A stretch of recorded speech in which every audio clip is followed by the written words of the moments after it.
Welcome to Andromeda 7, your celestial gateway, your channel for community support, help, friendship, love, knowledge, and being of value. Welcome back. If you're new to the channel, whoa, we got some high wind coming through here. We can't hear you, Lori. There's a wind coming in there. Yeah, there you go. Sorry, Jules. She's got some She's got some strong wind there. Wind going on there, boy. Well, we couldn't hear you, but that's okay. That came in like a roaring. Yeah. Here. Okay. That's a hurricane. Well, greetings to Jules from Australia. That wind is still pretty strong, Jules. Just keep it muted until we're ready to. I gotcha. Pop you on. That's. Hi, Dalibor. Welcome from Germany. And to all our listeners out there who aren't in the chat room, welcome. We're glad you're here, and thank you for continuing to support the program. So tonight, let's see, we have Elderberry. Hey, Barry brother, how are you? Squirrel buddy, good to see you. Ann Allen, welcome. We have Grandpa Brian, 420. You're getting ready to head off to the cabin soon. Safe travels, brother. Have a great weekend with your family. No, your friends. That's right. He's having a spiritual retreat at his place. That's awesome. I wish Blessings I could go. to you and your friends. Yeah. Let's see. Who else do we have? We have Fire Spirit Girl 13. And Hi, sweetheart. David Castle. David Castle. And we have Karen, Queen of Quartz. Back from her mining operations up north of Canada. Welcome back, Karen. Good to see you, sister. Glad you're safe and sound. Mandy Moo's in the house. Hi, Mandy. It's a pleasure to have you with us. It's good to see you. Hi, Mandy. There's your sister, Kelly. Yeah. Hey, Kel. What you doing? Witch Moon 73. Good to see you as well. Yeah. Truth Seeker. Always a pleasure. Thank you for being here. Dougster. Good to see you, Doug. Dougie. Dougie boy. And Ken. Hi, Ken. How you doing, Ken? What else we got here? You got David. And Gaza Kov. Gaza, good to see you. Oh, and of course, Lucky Stone. Lucky, it's good to see you. Thanks for dropping in. Appreciate you. Hope our friends in Australia are faring well. I know that Gaza said he's holding the line, whatever, against his employers. So hopefully things will get better there soon. Yeah. Well, anyway, that's about it for now. I did want to publicly tell Rocky and Ron, thank you so much for the Abnormal Realities PD. Oh, yeah, the PD ornament. Yeah, really cool. They signed the back for me. That's really cool. Nice. Yeah, Romika Designs over there. If you follow Abnormal Realities, go check it out. But I got my PD. And go join their raffle for that large framed I Want to Believe poster. There's a raffle going on for that right now until the end of December. For every $1 you donate, they match it. And then if you do it as a monthly donation, a regular monthly donation, they double the match up. Nice. So that's pretty cool. Pretty cool what they've got going on there. Yeah. All righty. And then Crystal, by the way, she has some new soaps out, some Halloween soaps. Oh, I did see some of those. Those are great. Yeah. Pretty awesome. So she could use some Halloween orders for anybody that wants to get some gifts going there. And new lures from Wayfinder Lures and new products from Marsha. Marsha did a gorgeous pyramid. Really? With the wolf. She took Deborah's wolf, who passed away recently, and put the wolf in the pyramid. And it's just gorgeous. If you go to her Facebook page at Marsha's Inspirations, you'll see the wolf pyramid. And it's a wonderful idea. I'd like to get one with Nugget. It's pretty cool. So doing some excellent work, all these folks, which reminds me, it is coming on the holidays. Yes, it is. So what better way to spread the love by ordering your products from your own Soul Tribe family members?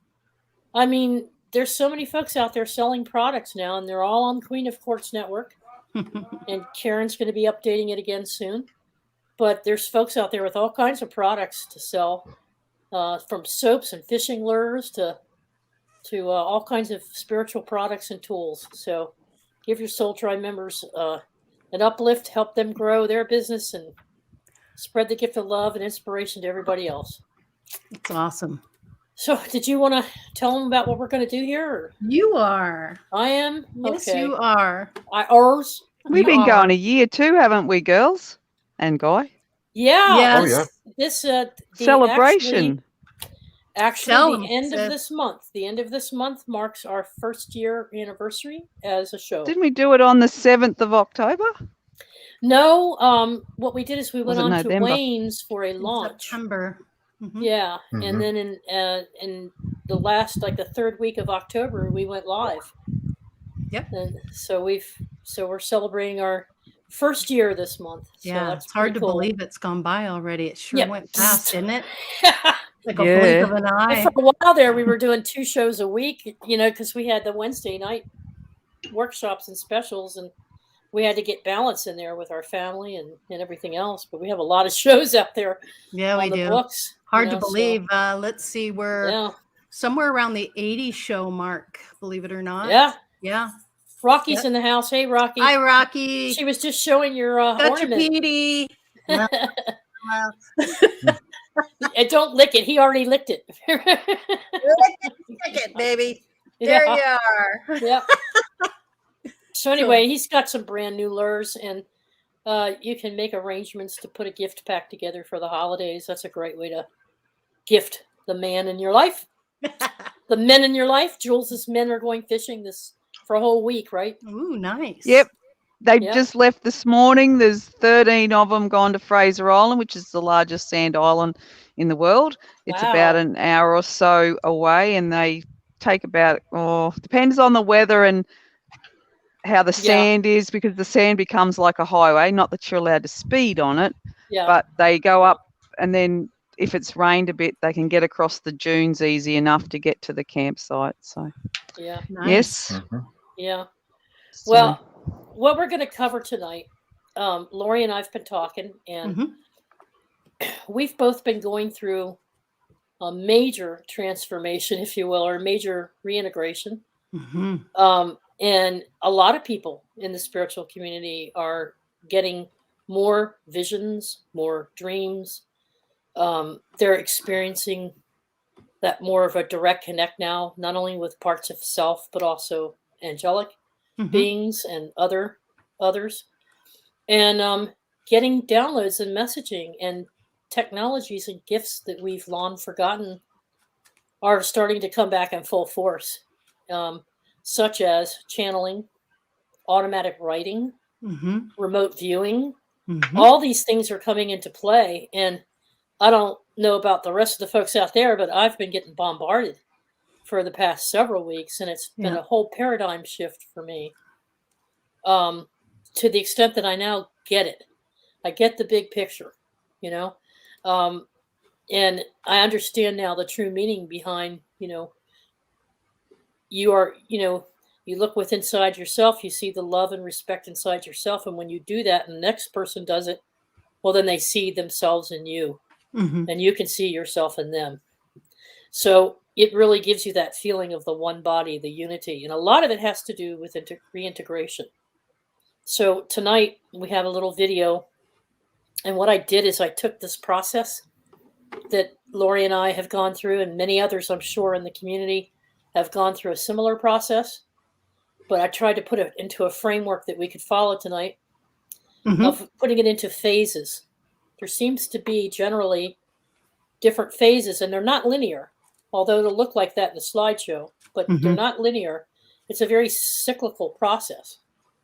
And it's not only cyclical in our current life here, in this manifestation, but in previous lives too, if you happen to believe in reincarnation and you believe in that you've lived before in other lifetimes, working through the reintegration of yourself and repairing whatever karmic debts there are, or going through any kind of dark night of the soul for the lessons that you're learning in those lifetimes, they're all coming together.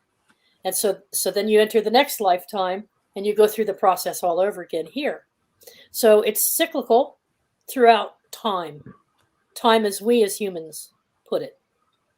Yeah. And then here you'll find, well, I already went through the dark night of the soul. I've been through phase 1.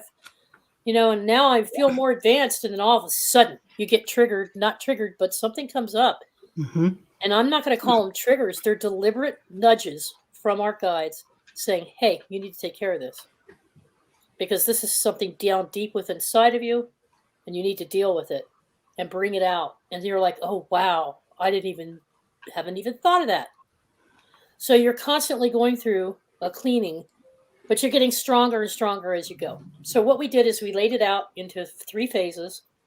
Lori put it together in a video for us, took it all together, and we're going to play that for you just to give you an orientation, and then we're going to open it up to the panel to discuss their own experiences with each one of these phases. And folks in the chat room can join in as well. We just thought it would be a good idea because sharing our stories about how these things work is what will help open people up and will help people to go, hey, well, wow, that happened to me and I didn't see it for what it really was. Mm-hmm. And that's what's going on here is people are getting nudged and they don't know they're getting nudged. Or somebody or something is trying to reach out to communicate and they just don't see it or hear it or understand it or believe in it until it actually happens and they recognize it. Mm-hmm. So, hope that wasn't too long-winded. No, not at all. All So right. you want to play the video and I can do that. Yeah, you bet. It's a short video, everyone, and it's narrated. So just enjoy the video, and then we'll discuss it after. Voice. Okay.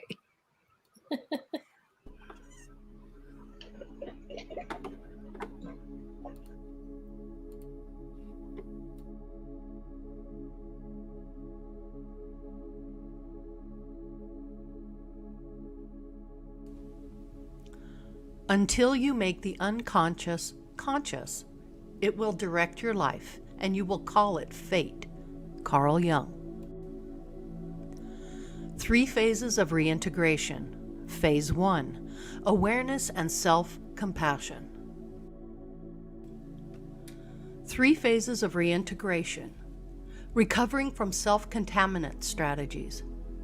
The reintegration of fragmented parts of self created for our own self-preservation, defense, and protection from past experiences and traumas that might trigger undesirable behaviors. Ownership of empathy for self, an epiphany and awakening.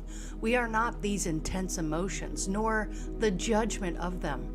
Practicing self-love and release. Phase 2, compassion to integration. Connecting to our higher self as a passionate observer. Healing comes from balancing of the extremes, an internal dialogue of acceptance and compassion. This requires access to some part of self, a witness to be able to watch our thoughts and emotions without becoming them. This is practicing mindfulness. Self no longer has a reason to be polarized or amplify emotions. It calms and synchronizes. It trusts our own core. We call this meeting our inner child with love, compassion, and acceptance. We experience freedom and acceptance simultaneously, and internally knowing we are connected to a higher self. This opens us up to connectivity and communication with others and higher realms. Phase 3, relearning technologies to connect. We inherently and intuitively know there are laws that govern the universe. We understand throughout the ages as evidence in many historical sacred texts and teachings that humanity has continued to set these laws into creative motion through thoughts, intentions, prayers, voices, and varied beliefs. These are the technologies that connect us with various aspects of self, to each other and to source energy. We continue to relearn how to apply them, always for the greater good. Mediumship technology enables us to connect with others, with spirits, guides, angels, deceased persons, and other beings. Clairvoyance or clear seeing visions, spirits, pictures, objects, beings, past lives, other timelines or dimensions, remote viewing, claircognizance or clear knowing, clairaudience or clear hearing, hear voices or thoughts, clairsentience or clear sensing, impressions and sensations, clairsentience or clear feeling, physical ailments and emotions. As spirits of source energy in human form, we are responsible for creating good, true, and beautiful things, mostly all of which we desire to experience. On the flip side, however, we are also responsible for creating that which we do not desire to experience. We are co-creators with Source, and the quality of thoughts, beliefs, and intentions will determine and manifest our new world reality. This happens on an individual regeneration basis, as well as a collective conscious thought through reintegration of all our parts within, with others, and with Source. There is so much more work to do in a world steeped in chaos and confusion.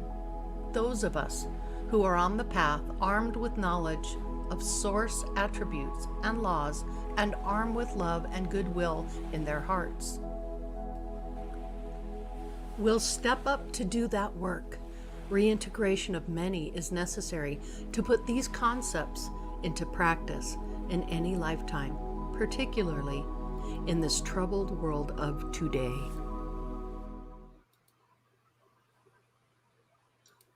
Yep. Thanks, Thank Laurie. you. Thank you. Yeah. Good overview. So let's talk about this first phase that so many have gone through. I know I started it like a couple years ago. And most of the folks in our spiritual community are far along enough now to have done a lot of that deeper inner work. But what does it mean to you when we say meet our inner child? Why is that such an important first step for reintegrating?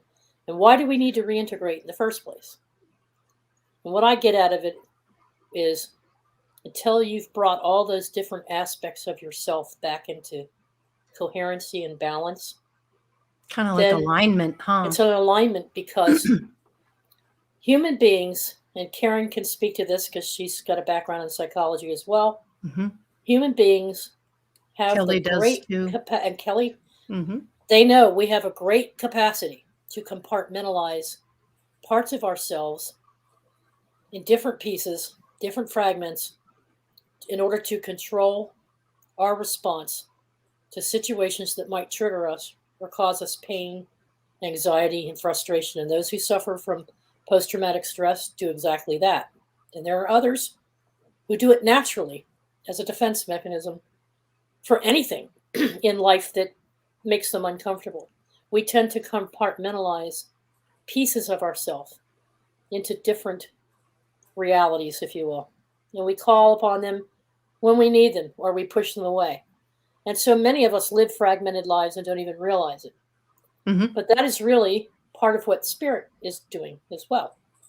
The spirit is residing within us in this human form. Spirit doesn't necessarily remember things that happened in previous lives, but in this lifetime, spirit is helping us, our spirit, working in conjunction and in tandem with our human side to help protect us from harm that we might cause to ourselves. And what happens is it gets overwhelming, and certain aspects of these fragments take over. They cause addictions, other types of behavior that land us into all kinds of problems. And codependencies will ensue in a family unit going through that. So going through this first phase is really realigning yourself, parts of your own self, bringing those fragments back together, because when they're separate and they're out of control and they're not in balance, it doesn't leave you open to spiritual growth and development, or connecting with higher powers within yourself, or even with what people call God or Source or Great Spirit. So how are you not going to, how are you going to grow or develop if you haven't done the work? So what does it mean to connect with your inner child and do the work? It's the first question. Mm-hmm. Well, if I can start, I would say take the simplest approach. How would you go about doing this in, say, mathematics? Very easy. In mathematics, if you have a complicated equation, you try to set one half of it or one of the variables to zero. Okay, what do the variables look like when you set them to zero? Okay, then you can solve for the other variables. In physics, there's a thing called 0 point. Okay, how do you find the 0 point? Well, you take a space, you put it in, you enclose it in like a glass capsule. You take out all the air, take away all the light, take away all the pressure, and that's the 0 point. But when you take everything away, there's still something left, and that is the 0 point of energy. So that you can apply that to your own personality as well. When you take away everything about your personality, what's left? When you take away all your activities, all your hobbies, all your friends, everything, what is left but your own soul? That is the 0 point from which everything else emanates. Yep. Like let's say you're in a situation like say exile or jail or something like that. I've felt that way for most of my life, because don't forget, I've been an immigrant all my life in one country or another. So when you take away all those the feelings of security and connection and everything like that, what's left? Well, that's the inner strength. That's the 0 point from which everything springs. Interesting you should say that 0 point, because I had so many different things wrong that I didn't know where to begin. I didn't know what was causing me to feel the way I was feeling. And so for me, 0 point was one major traumatic event. But there's all these other things around that. But just starting somewhere, what keeps me up at night? What makes me feel bad? What are the secrets that I want to keep that I don't want to talk about? What are the things that I hide and mask from other people? The onion skin. The layers. The layers and layers. And you got to start somewhere. So I started with the single most traumatic thing that triggered me and dealt with it, faced it head on. And I actually followed some guidelines to sit down and just close my eyes and talk about what it is that's bothering me. And through that process, I had a little breakdown, like a child. And I said, okay, that's the child within me responding to that. And so I started having conversations with a younger version of myself when I was that age, going through what I went through. That's a way of connecting with your inner child. And I have since then had conversations with in other words, you become big brother or big sister to the child that was within you that went through all these early things. And as you get more used to talking with that child, you learn to love that child, because the child hasn't had anybody to really listen to them. They haven't gotten the caretaking that they needed, or maybe they've had counseling, but it wasn't the right kind. But you become a counselor to your inner self, your younger self. And then all of a sudden you start hearing thoughts from something that's older than you, has more wisdom than you. And eventually, towards the end of that phase of dealing with these different things and talking to your inner child, you start hearing the thoughts of your higher self, who's also your counselor. Your biggest fan. Your biggest fan and your biggest supporter. So it's not just that you're embracing that child and hugging that child and giving that child love. You've looked and see in my notes there on the slides, it's an epiphany, an awakening. We are not these intense emotions, nor the judgment of them. So it's a lot of letting go of judging yourself. Yeah. And how can you when you're looking at a child? It's really difficult to not judge yourself, let alone, it's easy to judge others, but man, when it comes to you. So you find yourself nourishing that child. because you weren't given that nourishment when you were growing up, or didn't know how to accept it if you were. But the point is that all these emotions, you eventually, as you're working through, and it's very emotional. It's very draining and very emotional, dealing with your inner self. A lot of releasing and letting go. Getting rid of the cords and attachments to the things that you're used to, all that programming, reprogramming your mind, being able to let things go, not let things bother you, what's right about the situation, as Jules always says. And I always default to that saying, and I love it. Yeah. Works well. Programming.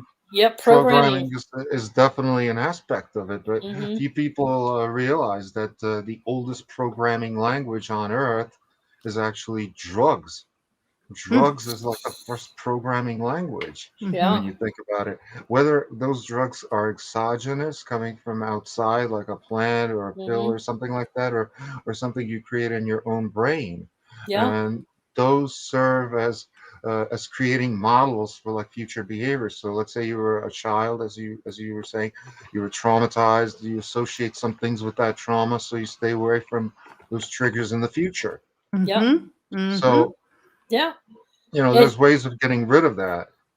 Like I had one thing that I got rid of, and that was a fear of dogs. Because when I was 9 years old, I was bitten by one, and I got some disease from that, and I had to get many injections, and I was sick for many weeks. So I was afraid of dogs ever since I was like 9 years old, but I got rid of that using NLP. Yeah, using NLP. So if you just look up NLP, it'll pretty much.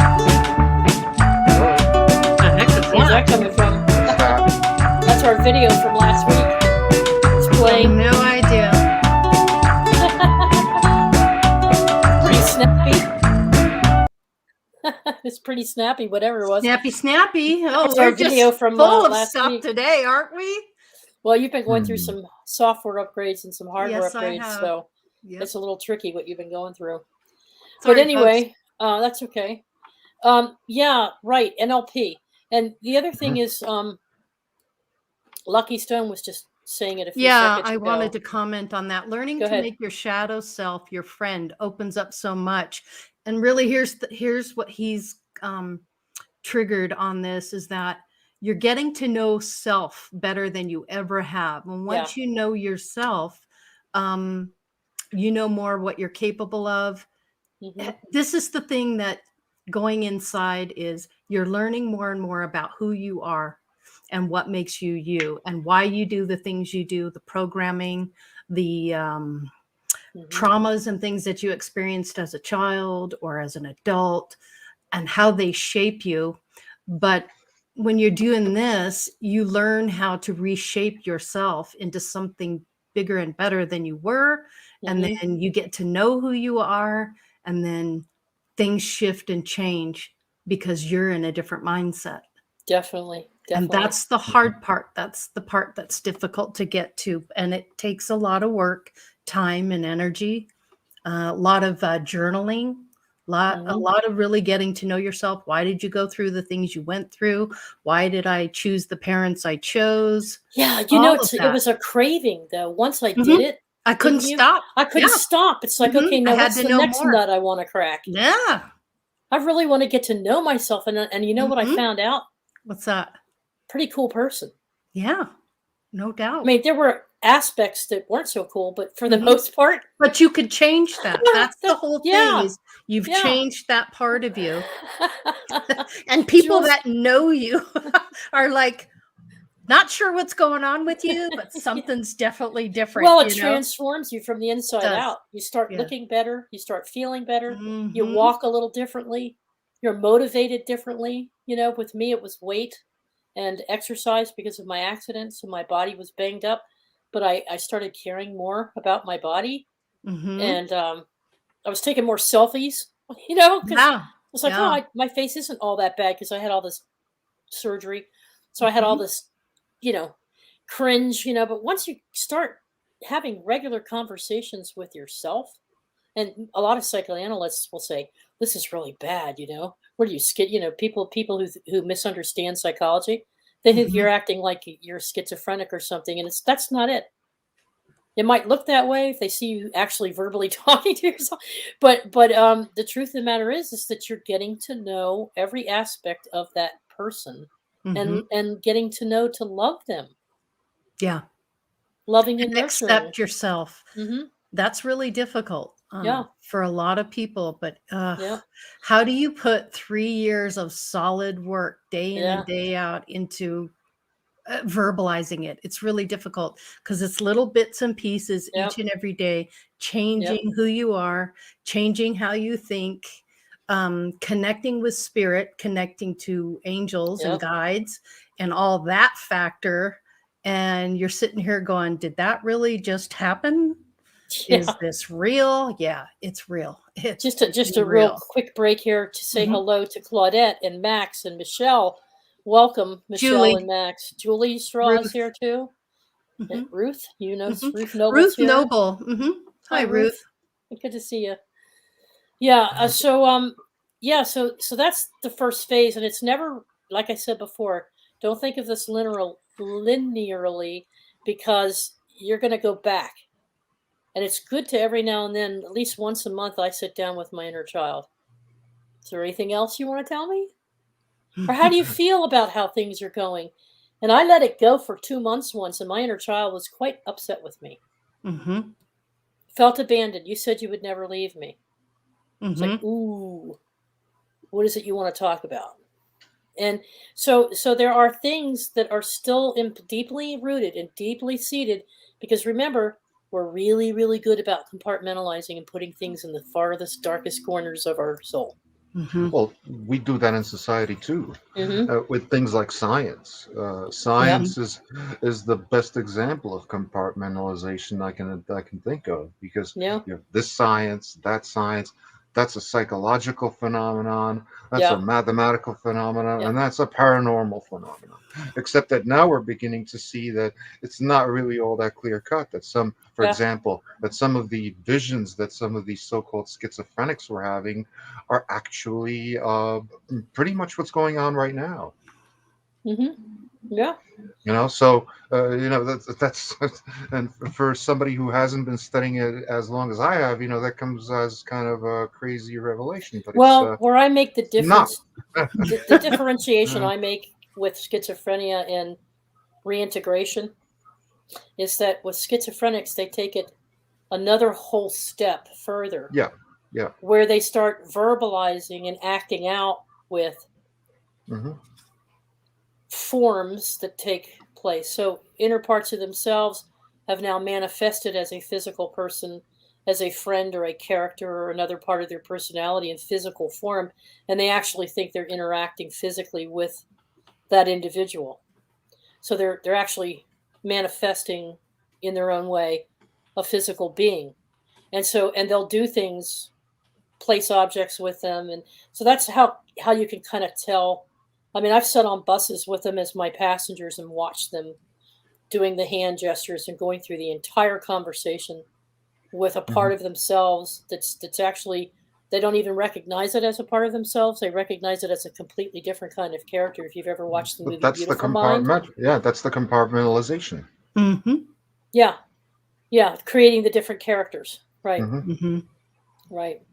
So anyway, so that's one phase, and like I said, you'll be revisiting as you go through these phases. You'll still have tentacles or chain or connections, and they're not bad tethers. They're actually good, because it's part of pulling you along that reintegration path.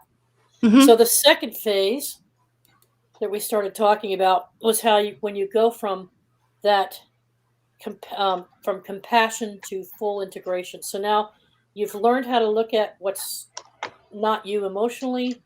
You've learned to step outside of yourself and look at all aspects of yourself. You're pulling yourself back together. And now you move on to connecting to your higher self. So first you were talking to your child. Now you're more open to talk to your higher self. And so what do we mean by the higher self? It says here in my notes, I put down, healing comes from balancing of extremes and internal dialogue of acceptance and compassion. So now I've got a big sister or an older brother. in my mind that I can meet with and say, how did you get to where you got to in terms of your development? And here's where I am. And then you start getting the messages. And so writing down and journaling or even channeling your own inner higher self, and that's what I started doing. Yeah. Well, the question is like, if you say ingest certain substances, like say alcohol, does that release your higher self, or does that suppress your higher self? Does that open up the child within you, or does it actually suppress the child within you? Because see, a lot of people, unbeknownst to themselves, are actually using alcohol as a meditative technique, or as a, like I said, a programming language. Same way that people use other substances. Well, couldn't that be because it's a matter of old programming that they think the only way to do that is to use those substances, Mhm. when Well, in see, fact they actually have the inner strength to do it without the substances? hmm, So aren't they yeah, creating another dependency or a unhealthy, perhaps codependency to get them to that level? it's a more complex question than it seems. You know why? Because first of all, we're seeing an uptick in various forms of addiction, and it's not just substances. It's also, online games, stuff like that. Video games. But pretty much the whole modern addiction phenomena started when government got involved. When government said, "Okay, this is a problem that we have to regulate, so we're going to make it illegal to own certain substances or to use certain Mm-hmm. substances." So, that put people in a whole different mindset, like, okay, this is forbidden, therefore this must be good. Yeah. Or, it's forbidden, therefore it must be fun, or something like that. So, for people, because I myself went through my own alcoholic phase. I Mm-hmm. mean, I was suffering from that affliction for many, many years, and trust me, it was hell. So what did you get out of all those years of that addiction? Pretty much nothing. Pretty much nothing. And the fact that I accomplished anything at all is pretty much a miracle. Back then when I was in the throes of it, I thought to myself, oh, I'm probably not that successful. I'd be more successful without it. But even that was just an excuse. Even that was a Right. crutch for a crutch. Because, when I quit 3-4 years ago, I didn't become, Right. instantly more successful, Right. instantly became a better person, because I was ascribing all my Right. shortcomings and all my limitations on just that alcoholism. Right. And I was saying, once I get rid of that, I've solved all my other problems, but I haven't, not including physical ones like the insomnia, uh, things like that. Right. And I might say, Lucky, that asking questions about could have, would it mean, or could it mean, does not mean I'm expressing my perception and judging somebody. It's just an inquiry that I was making, and that is that some dependencies, because I was strongly dependent on alcohol, and I thought if it relaxed me, I could chill out and just take it easy. But for me, on my journey, it ended up causing me more problems. It ended up convoluting it and making me compartmentalize myself even more so. It's not going to be the same for everybody. Yeah. But that's what it was for me, and many of us in the Soul Tribe are Mm-hmm. recovering alcoholics, and we've had a long journey getting And a back lot of to where people we are ask me, now. Yeah, hmm a a lot lot of of people people ask me. ask me, how did I give it up? And, Right, I'm still thinking about that, the answer to that, because the honest answer is, unknown. I don't know. I right, just, up and decided one day that I just don't like this anymore. yeah. Depends So on I got the. rid of it. Yeah, Mm-hmm. that's what I did. I don't like the feeling anymore, so hmm and it just made me feel more Just fragmented. left me. Others Yeah. might get a lift from it. I don't know. hmm Yeah. But yeah, I was, for more or less 40 years, I was an alcoholic. So it's Yeah, not an easy admission to make. yeah, But exactly. you made the admission and you dealt with it, Yeah, hmm and you Yeah, decided to change your now by choosing not to do it right. because exactly. something Uh, shifted within you.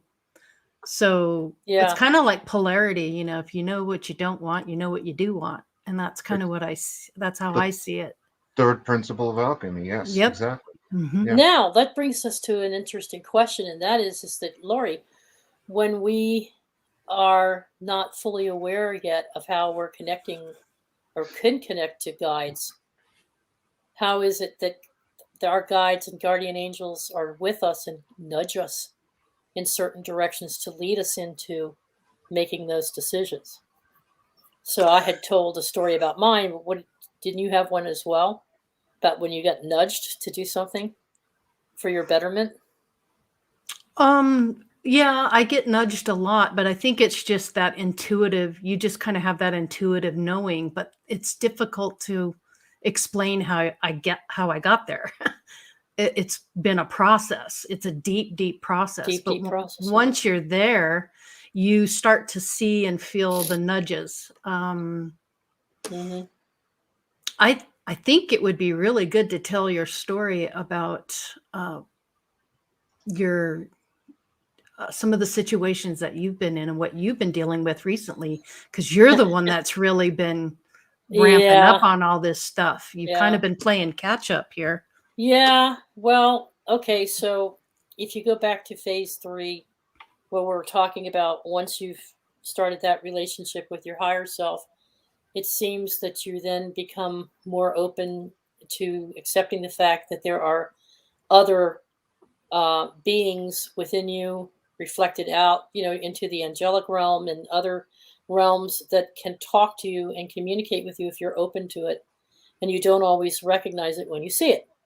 So what's been happening to me is I've got a whole team behind me that I never really realized existed. I was aware of one or two.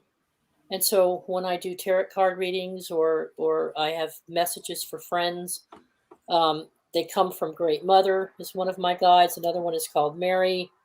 And Great Spirit, which is Source itself that I get messages from.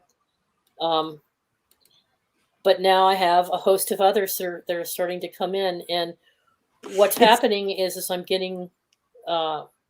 Go ahead, Lori, what were you going to say? Well, it's interesting to me. So you started out and you had certain guides and you were aware of them. And as you're progressing, you start getting more and more. Then someone new comes in, someone else steps up. And that's because the angelic realm is on their path of ascension as well. So as they're helping you to learn and grow, new energies pop in to assist you, and then getting to know those energies and why they're there with you. The guide that I had from the whole time I was growing up till about 3.5 years ago are no longer my guides. Yeah, they're different. I have a primary archangel that's my guide now. And then I've got some other archangels that have popped in that I'm beginning to create relationships with and are learning from as well. Yeah, and they come in. What's happened recently in the past few months is I've had, and I've always had since I started this process, an occasional vision of a past life, a scenario of our character. It was me. I recognize the energy, and I can recognize it in other members of the soul tribe if I know you've been with me on one of my past journeys. So I've had that. But what's been happening lately is a little bit different. And that is that I will get a tune in my head and I can't go to sleep. Now, this tune is not something I've listened to recently on a radio or a TV show. It's not something I've heard ever. That's the nudge. Or have heard in a long, long time, and it won't stop. And it drives me insane. So the other night I was talking to Lori and I'm like, this tune came across and it was ragtime music, piano music, ragtime. And it's not something I listen to. I think I may have heard it a couple of times in some movies way back when, but it's not something that I know much about. And it was out of the blue. Out of the blue. You weren't really, you were just wondering, why am I getting this song in my head? Had a great day, had a great week, wasn't stressed about anything. Yep. And I just could not get this. While I was talking to Lori, a voice came in my head. And it's me. It's your sister, goof.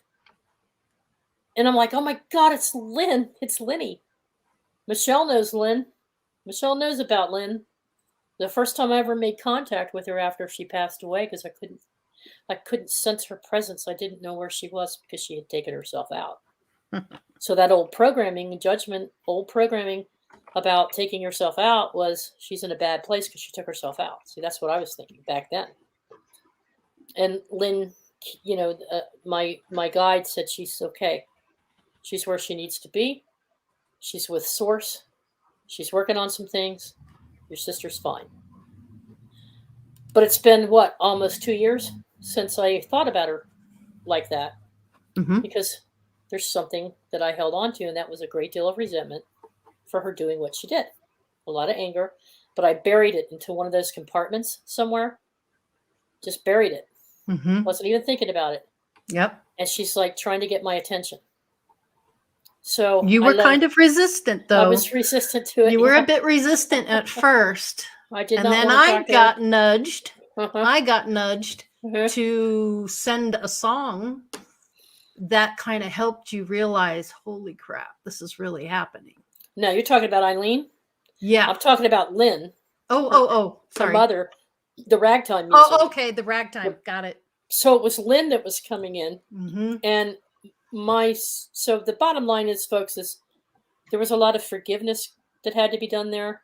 Mm-hmm. There was a lot of mending with understanding what was going on with my sister. And now that I'm more educated to soul contracts and things, I can look at it from a different perspective.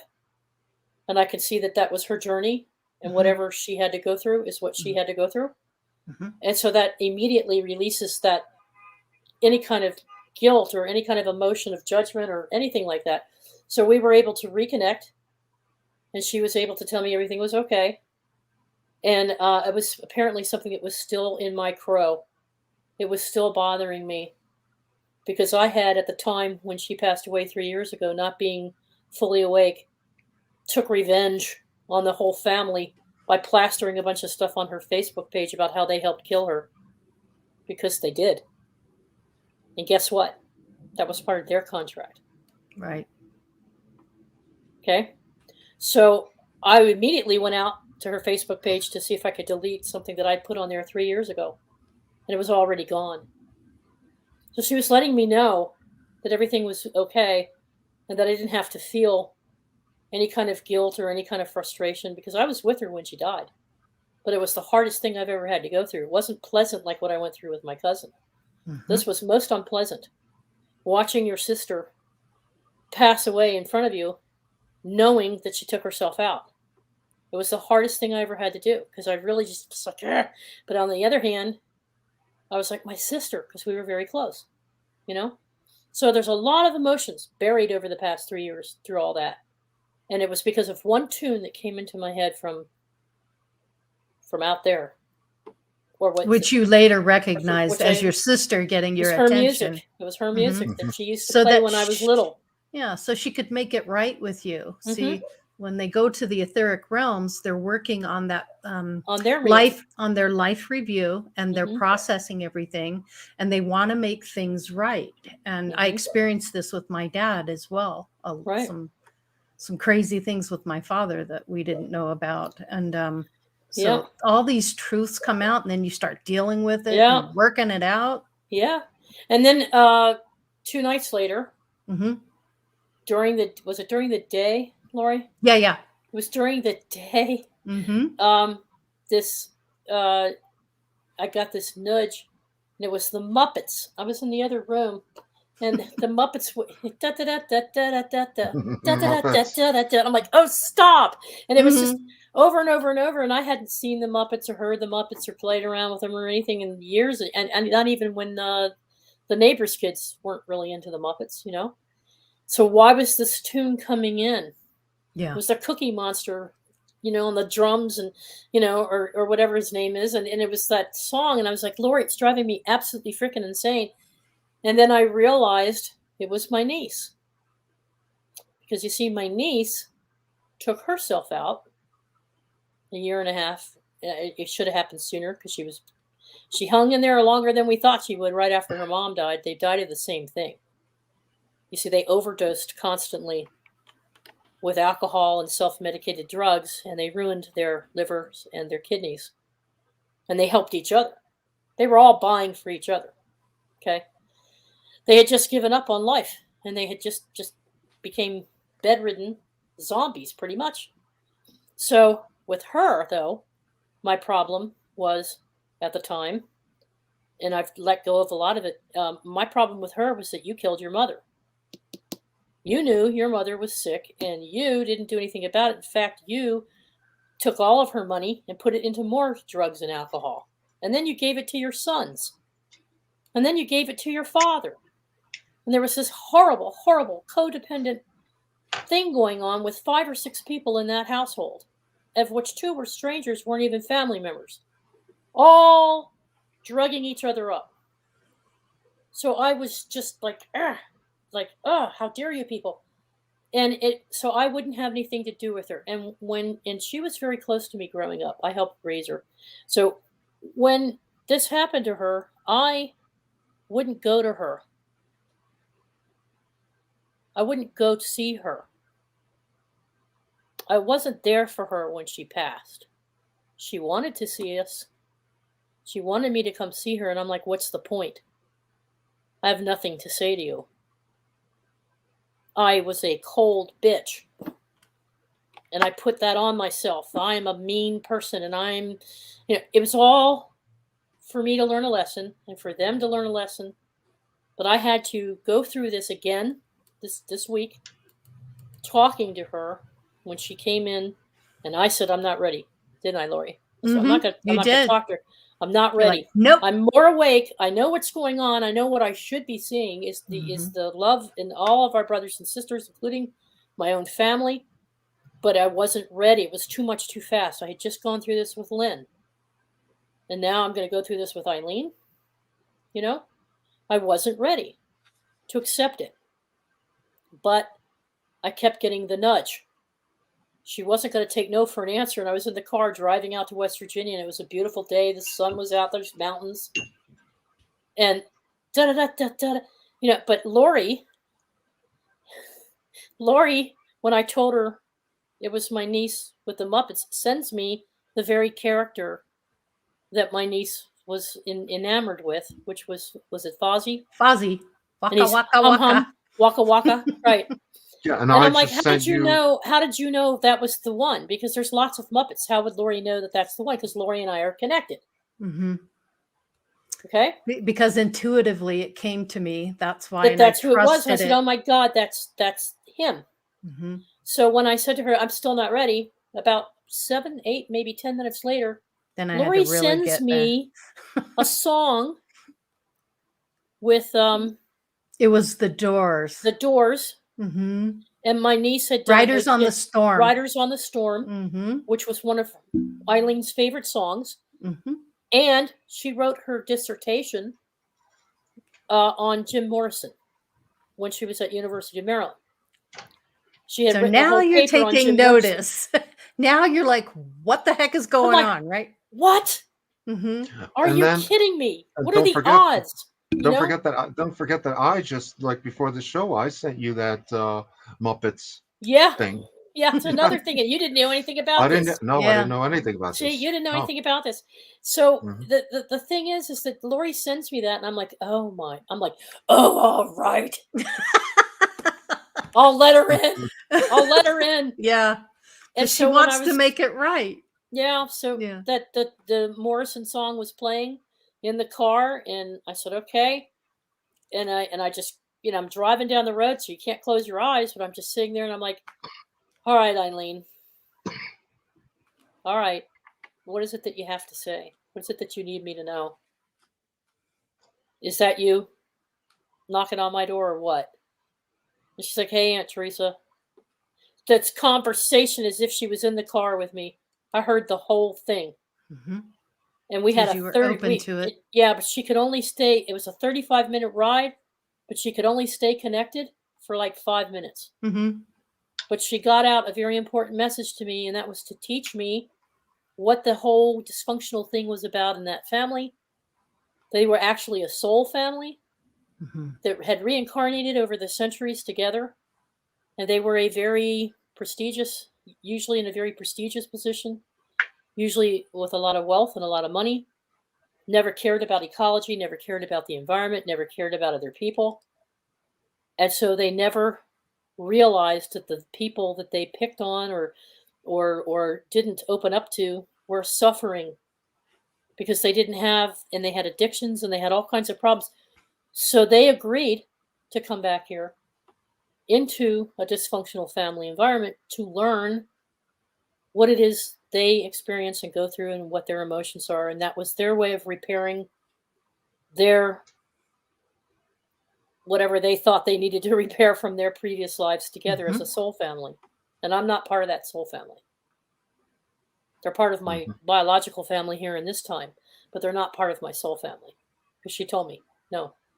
So they had to go through what they went through, and we apparently were contracted to be witnesses to that, and we learned lessons from that. And the biggest lesson I learned is, wow, there's tons of dysfunctional people out there in dysfunctional families, but I have to realize that's their journey. And that's their lessons that they're learning for whatever reason they're learning. And so I'm able to detach from it now emotionally and look at it from a higher perspective as an observer, as Jules it's their always path says, to walk. Yeah, it's not yours. It's not theirs, my path. It's but theirs. you're getting something out of it. Yeah. Yeah.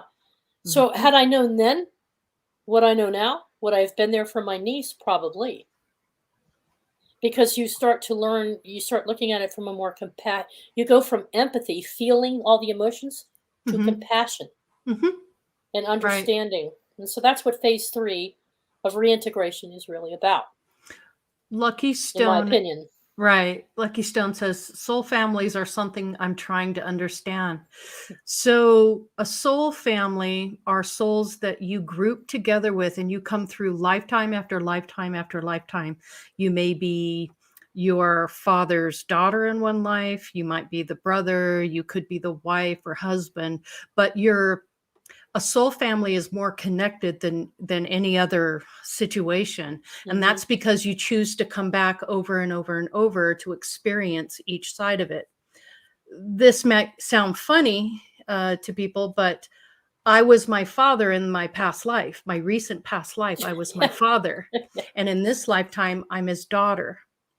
And I am the complete and polar opposite of that person I was before. So when you start getting into your past lives and understanding how all that works, you get a better idea of who you are in this life and what you're here to work on. Yeah. So interesting. So that's a soul family thing. It's also interesting that this might not necessarily be applicable, because not all soul families are necessarily people that are close in every single lifetime. Because, for example, what I've observed, since I've had many different lives in this life, and what I mean by that is all the different countries I've lived in, that's almost like a separate life. But in each of those, you have like that annoying person at the grocery store. Well, you move to a different country, you start going to a particular grocery store, and there's somebody exactly like that. It's just like the movie Moving with Richard Pryor, where he has that annoying neighbor. So he moves to Iowa or Idaho, and he has the neighbor's brother, and he's just as annoying. It also applies to what I call incidental people. Like, for example, I had a doctor, and when I lived in a different country, and her name was Macho. Her last name was Macho. She committed suicide, interestingly enough, using a sewing machine. And my next doctor after that was her name was Mucho. Okay, what are the chances of that? Okay, so Macho and Mucho. That's got to mean something. That's got to mean something. So, in other words, that is part of like sort of a wider soul family, not necessarily your immediate family, but you know what I mean? Okay, so if you understand that you choose your name, you choose where you're going to live, your economic status, all of that. Let's take Mark Bright, for example. Mark Bright, last name Bright, conscious cartooning, bright light, bright. Yeah. Also, cartooning. That's a shorthand sis. form. That's a shorthand form of saying something long. What is Mark? Mark is the shortest gospel in the Bible, right? There you go. Plus, he's got the ark in his name. Exactly. Because it's M-A-R-C. C. That's right. So arc of light. That's his purpose. Yeah. Yeah. Isn't that something? That's something. It's something. It all makes sense. It really does. Well, even it your really own is name makes sense. simple. Keeping things simple. Yes, your own name does. Yeah. Yes. When you realize that you chose every aspect of what you're going to go through, all the experiences, your family, all of that, you cannot sit there and be upset with yourself for choosing what you chose. You have to really go, you know what? I chose to be in this body at this time in these situations. Maybe I should just embrace this and go with it and learn something from it instead of fighting myself with it all the time or being angry with myself or judging myself or exactly. Like my first name means depending on which etymology you accept, it could mean either one who does battle at a distance, or it means the one to whom the forests were given. My middle name, M, that's Maria. Maria in ancient Egyptian means one who is beloved, the beloved one. So although that's a technically a woman's name, there were many men who had a middle name of Maria, one of whom was Alphonse Maria Mucha. He was a Czech artist, and he's considered the founder of the Art Nouveau movement, and he was jailed by the Nazis for his artworks that glorified and anthropomorphized Slavic history, and he was assassinated or killed by the Nazis. Wow. So it's all got that historical baggage. Yeah. Everything. Every previous life. I mean, I've had lives where I've been many. It's like, why is it that I have so many lives where I had to do with spirituality? That was another question I had: is why was I a temple priestess all the way back to early times in Atlantis? A priest in Egypt, a druid priestess, in Ireland. I've had these roles in very spiritual roles, a shaman in American Indian, So why is it that all of a sudden I land in a timeline where I don't have that role? And what I'm doing is because there's different lessons to be learned. And so if you did the same thing over and over and over, what new could you learn? So you I guess we choose to incarnate into a certain family experience. I've undergone regression hypnosis therapy. Have you? Past lives. I've wondered about that. Is it effective? Well, did you find it effective? I found out things that I would not have found out, because like the one life that came to the foray, or that came to my consciousness, was a previous life that I had in Russia, where I was working for Kerensky, who was Minister of the Interior, and I was an avid communist in that life, which, in retribution for the damage that I did in propagating this false ideology of communism, I was forced to incarnate in this body, in this family that was persecuted by the communists, like you wouldn't believe. Because after all, as many of you know, I was born in communist Czechoslovakia, right when the Soviets invaded in 1968. So, wow. So you get the flip side. I got the flip side. I suffered under communism. That's what multiple lives are for, so that you could experience for the growth of your soul. Yeah, and then you just keep acquiring, and then you can come in each life and you can choose to remember, remember, or not. Or that's also why I despise the philosophy of communism, but I do not hate the individual communist, right? Because they're just you could say deluded people that don't realize the ramifications of their actions. So and I also, just because I went through the Soviet invasion, I have nothing against Russians. I have nothing against any of the Eastern European countries, none whatsoever. because I know that none of those people voted to do this to us. None of them. In fact, they were victims of communism themselves. So it was a dictatorial system that was forced on them, and that's why in this life I'm doing everything I can against that. So that's a social contract. Yeah, pretty much. Yeah. Now you see, Doug Stack says, "I don't think my brother has a soul. In all honesty, or he was a tortured soul just trying to get somewhere." And that's what I thought about Eileen. And I come to learn that the torture that she put herself through was her contract. Self-imposed. Her self-imposed free choice soul contract. Now, I know there's a lot of debate in our own community about what's free choice and what isn't, what's a prison planet, what isn't. I'm just sharing with you my gnosis and my perspective on things. And so having that conversation with Eileen really helped me understand. It's not that she doesn't from have a whole soul, different level, from a whole different perspective. Yeah, and but Jojo, you're right. She gave me a gift, Jojo. She released me from my contract with her. That's right. I'm done. But there really are people out there that have no soul. There might be. I believe that is true. Except that I don't believe that I've Yeah. ever met such a person. Me I don't believe I know any such person. I don't. But they do But I exist, believe and it's possible. Yep. they do call them NPCs in the alternative community. Yeah. Yeah.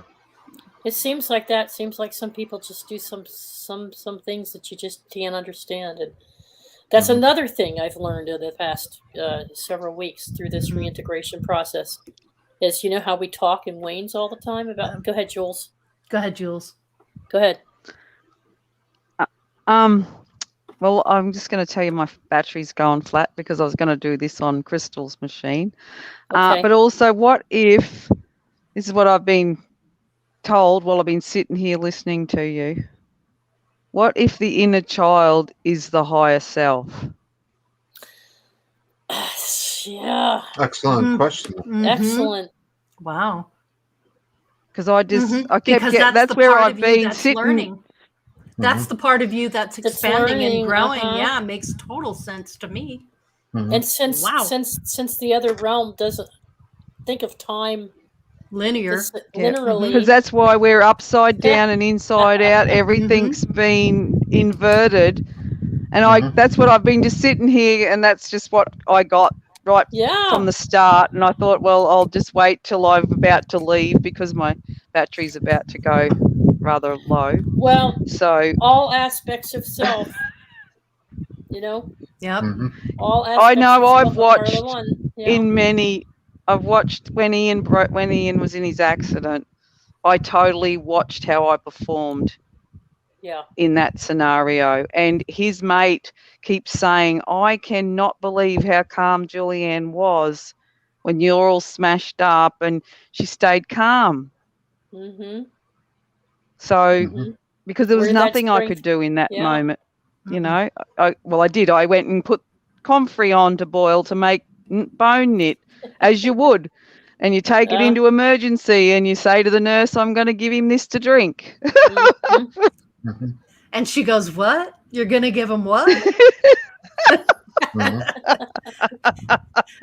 And anyway, it's been great listening. And I'm sorry your battery's going out on you.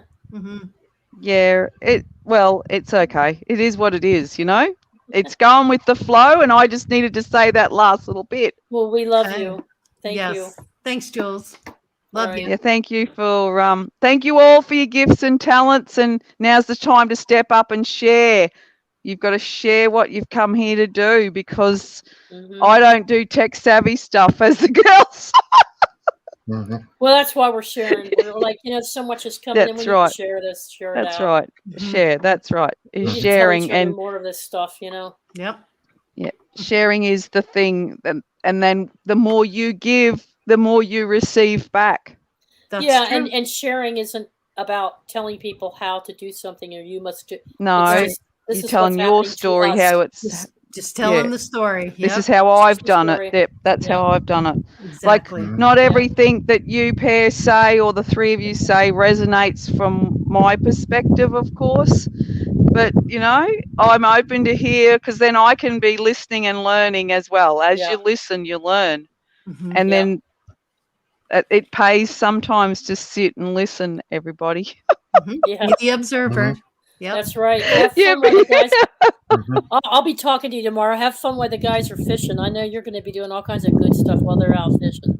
You girls. Yeah, well, I have a lady who I've just opened my home to come and stay because she's homeless, because she was a house sitter. So she's just moved in for the last few days. She's another little Cancerian. She's a number 11.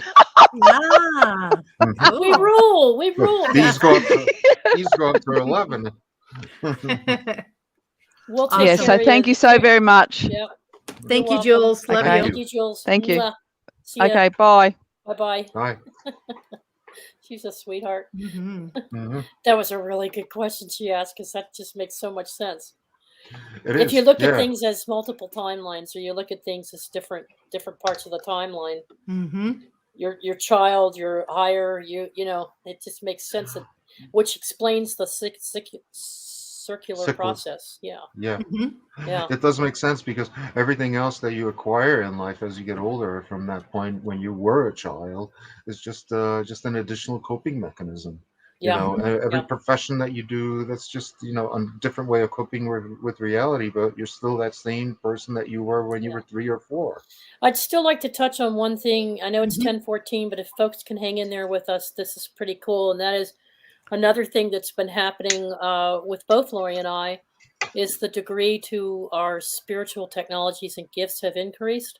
So we both channel, but Lori channels more naturally and on a more rapid and regular basis than I do. Mine requires more meditation, but it's becoming easier and easier to connect now that we've done the 3-minute sip of the divine quick connect is actually taking place.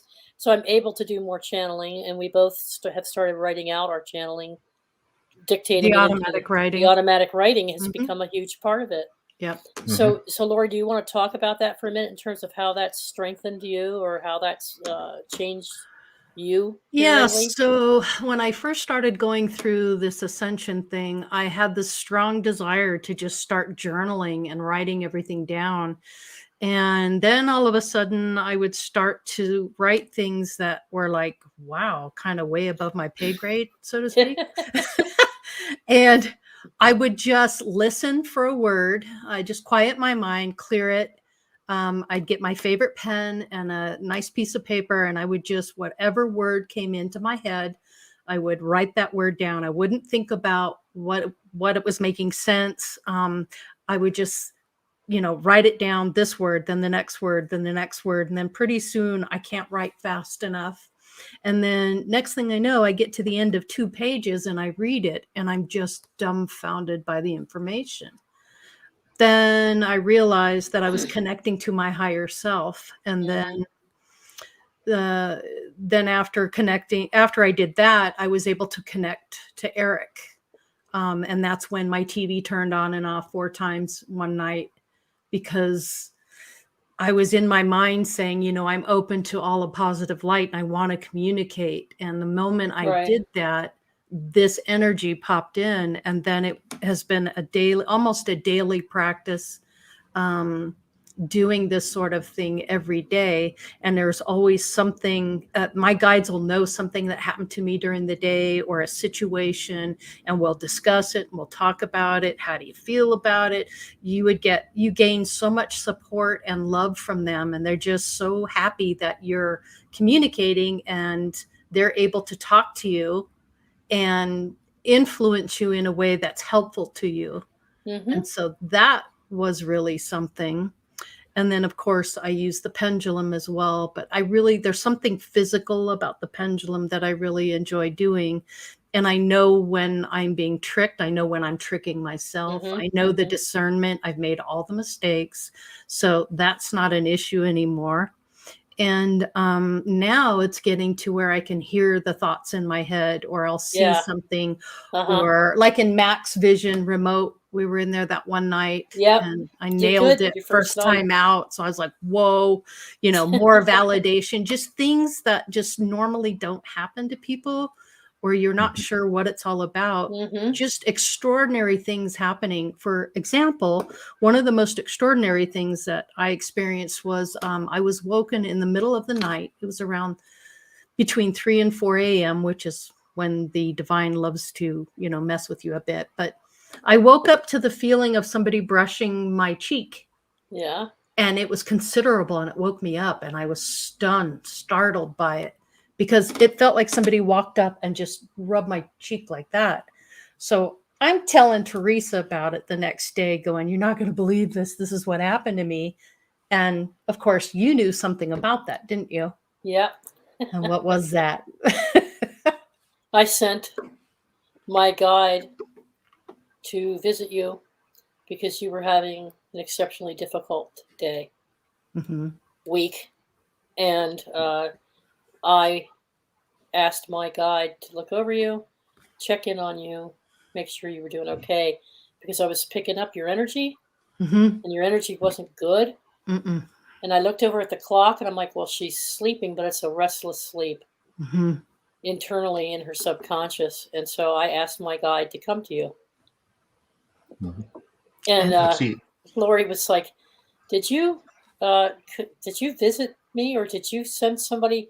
And I'm like, well, I sent Mary, or Mother, Great Mother. Yeah, Great Mother. Great Mother. And the image that I had in my head was touching Lori's face and saying everything's going to be okay, and tapping her shoulder. You're okay. It was an amazing feeling. Yeah. She ended up, what often happens with me and Lori when we're communicating, just so you folks know, is I'll say something, I'll start typing it, she starts saying it or typing it, and the messages go like this. And they're the exact same thing. See, they're the exact same thing. So we know that there's validation, because it's not like she said something and 5 minutes later and said, oh yeah. No. That's the key thing. The key thing here is validation.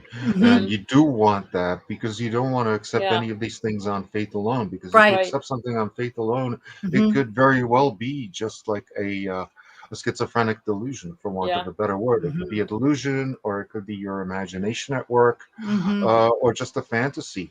But in my case, I've been getting validations and incredible coincidences, or what I call the universe speaking to me through various things that I pick up on. And I pick up on things like numbers, for example. Yeah. And for example, the story of my mobile phone. I was asking people, okay, what brand of mobile phone should I get? And two different people told me, oh, get a Samsung Galaxy, because I have one and I'm kind of happy with it. So I ordered one online on eBay, a used one. And it turned out that the woman who sold it to me, unbeknownst to me, was the same woman who had rented the same apartment that one of the people recommended it to me beforehand. So that was coincidence number one. Then I go to pay for it, and the validation number, again, the word validation, is 412166, which was my old phone number in a different country about 30 years ago. So that was two different instances of validation that just told me, okay, you're on the right path now. You're on the same path that you were when you were living in that apartment where your phone number was 41214066. Okay. That's what that told me. That's crazy. That's cool. That's just crazy kind of cool. Crazy cool. Julie mentioned here, and I wanted to acknowledge this. I really want to find out the past me's. If you want to get into your past lives, and if you're at a point where you're not open enough to pull this energy and figure this out on your own, go to a past life regression therapist, and they'll do a past life regression on you, and then they can help you discover your past lives, and you're going to really get a lot out of it. You'll start realizing why you do some of the things you do, and situations. Right. It's quite incredible. I was getting some automatic visions or dreams, and dreams don't always mean what you think they mean. Right. So that book from Betty Bethard, the Dream Book. The Dream book by Betty Bethard really helps you separate out. But you'll know a vision. Eventually, you'll know the difference, and especially if you're wide awake when it's happening and you're not asleep. Usually those visions are something that just pops into your head, and it's just not pop something in. you were thinking about, and you're like, why am I thinking about this? You know? So And that's a good indicator. Practicing remote viewing is a good skill too, because the remote viewing early on with John in Max Vision remote viewing, we would be doing a location or be looking at an object, and I would just start traveling, and I couldn't control it because I wasn't used to it yet. And I'd be like, I don't know where I am, people, but this is where I'm seeing. And John's like, where the hell are you? You know, and so he's like, we're doing an object. And I'm like, I don't care if you're doing an object. I'm seeing a whole freaking scene. And when I go to explain that scene to somebody, there's somebody in the soul tribe that says, oh my God, that was Mars. I was there. I remember you. You know, so you start getting validation when you start sharing what you're seeing. And then you realize I had a past life on Mars. Yeah, it sounds crazy. It sounds crazy. It sounds wackadoodle, but seriously. In my case, it was a hypnotic technique that the person used on me, and it involved like bringing me down in my state, in my vibration to like the alpha level, and she made me try to remember what's the first memory you have from this life. Okay, what's the first memory? What's the earliest memory you can think of? And then taking me beyond that and say, she said, okay, what memories do you remember before that? What happened before that? Do you remember the instance of your birth? You know where you were born. You know the date that you were born. Can you in your mind's eye imagine what happened before that? And I did that. And she guided me through the whole process, and the validation came when I came out of it, and I regurgitated like the details of this past life. She was sitting right next to a bookcase. She pulled out a book on the history of the Russian Revolution, opened it at random to a page, and said, "Read from this paragraph," and that was the past life. It was exactly what I had told her. Yeah. So that was the validation that this was not some random, because I had not read that book. I do not own that book. I know very little about the Russian Revolution. I only know, what I learned in Western civilization sophomore year of high school, and that's about it. So, that's it. That's the validation. That means that it's real. I think my daughter has always been my daughter in every life. It's possible, because I tell you, I've been reincarnated with somebody over and over and over. The same person, the same energy. And it's always a different relationship. Well, sometimes it's the same, but sometimes it's different. So it's possible that you could very well have been in every lifetime with your daughter. Where was the toothbrush invented? I don't know. It's also strange that they call it a toothbrush and not a teeth brush, right? Yeah. So it was probably I never thought about that. That's interesting. In a place where people have only one tooth. Ooh, Isby says, ouch. My first memory was being born, then I discovered my hand. That is fascinating. Yeah. Ooh, it's a hand. What does that do? Isby, that's brilliant. That's brilliant. Getting to know your body, exactly. Yeah. Yeah. And because we don't recognize those body parts. No, because, like, for example, what the hell is that? For example, I'll show you a body part. This, you know what this is? This is an eye. Because, I'm sorry, the other way. It's a video card. Okay? Yeah. So this is an eye. This is your computer's eye. And just as smoking is bad for your eyes, in the case of my video card, it decided to conk out because the fan got clogged with cigarette smoke, and it overheated. So wow. So you got meaning on more than one level. The point that so if you have an opportunity to learn more about clairvoyance, clairaudience, clairsentience, clairsentience, any of these claircognizance, and put them into practice on a regular basis. Every morning we have a routine that we've been going through pretty much every morning. Sometimes I'm up before Lori is, and I've done my quick 3-minute sometimes I get a download and it becomes a channeling, and I end up writing it out, and then I share it with her later. But we'll get up in the morning and start talking, and then she goes through her process with her guides, and every day, and sometimes we skip a day and give it a break, give it a rest, or we'll pull a card, but we do it to put ourselves into a regular pattern. And once you do that, things just start pouring in and opening you up and rolling in like you wouldn't believe. And you will grow in leaps and bounds. Some of you will grow in leaps and bounds, and then you'll find within yourself, oh, there's other aspects that I need to work on integrating. And that's what happened to me with my family situation. Was my other sister is going through something physical right now. She was feeling the same way I was about things, and it might be that it can help her repair herself health-wise if once in a while I connect with her and share some of these experiences so that she can not have to feel the same way too. Now, maybe her journey's different and that won't be the case, but she is my sister, so I can at least offer that as something for her to hold on to, because she needs to let go of some of this too, and it could help her heal physically her body. Yeah. Just as it's helped me heal my body physically. So that's all I'm saying. And I'm not saying you should do that. I'm just saying that that's something I've learned that is something that I think I'm going to do. Yep. Definitely. Awesome. Yeah. So, I would say that, the condition of your physical body is not necessarily as important as people might think. The only thing to keep in mind is that you want to keep your body as pain-free as possible. That's why you generally do want to do things like take vitamins and things like Quality that. of life. Quality of life. Quality of life. Yeah. You don't want to burdening your soul, No. with things like pain or discomfort or things like that. So, as it says in the Bible, they can kill the body, but they can't kill the soul. Yep. So that's always important to keep in mind. That you are your soul. You are not your body. Right. That's been confirmed for me like many, many times. Yeah. So it's important. That's why, I don't believe in things like, at least not for myself, I don't believe in things like exercise. I mean, it's exercise enough just doing what I do for a living or used to do for a living. That's pretty much all the exercise I need.